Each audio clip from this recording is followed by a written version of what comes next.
বাড়ি, দোকান এই জাতীয় অনেক সময় দেখা যায় এগুলো উদ্বোধনের জন্য বিশেষ কিছু প্রক্রিয়া আমাদের সমাজে আছে।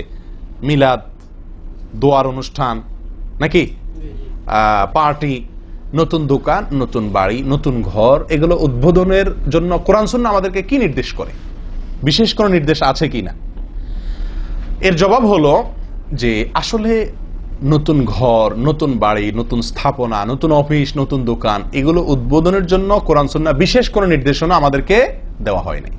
বিশেষ কোনো নির্দেশনা দেওয়া হয় নাই। আপনি সরাসরি যে এটা ব্যবহার শুরু করতে পারেন, তবে দোয়া করে উদ্বোধন করা জরুরি অথবা আপনার মিলাদ দিয়ে উদ্বোধন করা জরুরি, এরকম একটা ধারণা আমাদের সমাজে বদ্ধমূল আছে। এই যে জরুরি মনে করার ধারণা বদ্ধমূল আছে, এ কারণে কেউই দোয়া ছাড়া, মিলাদ ছাড়া উঠে না। মনে করে উঠলে ক্ষতি হবে, জিনে ক্ষতি করবে, এই হবে, বরকত হবে না। এটা ভুল ধারণা, এটা বেদাত। যে মিলাদ দিয়ে নতুন স্থাপনা উদ্বোধন বা ঘরবাড়ি উদ্বোধন অথবা দোয়ার অনুষ্ঠান করে মানুষ ডেকে সবাইকে নিয়ে দোয়া করায়া এটা করা, এটা বেদাত। তাহলে কি করতে হবে? কিছুই করার নির্দেশ নাই। আপনি যদি চান শয়তান থেকে মুক্তি, তাহলে হাদিসের ভিতরে সূরা বাকারা পড়ার কথা বলা আছে। আপনি সূরা বাকারা পাঠ করে শুরু করেন, এতটুকু করেন, তাও সেটারও বিশেষ কোনো নির্দেশ নাই।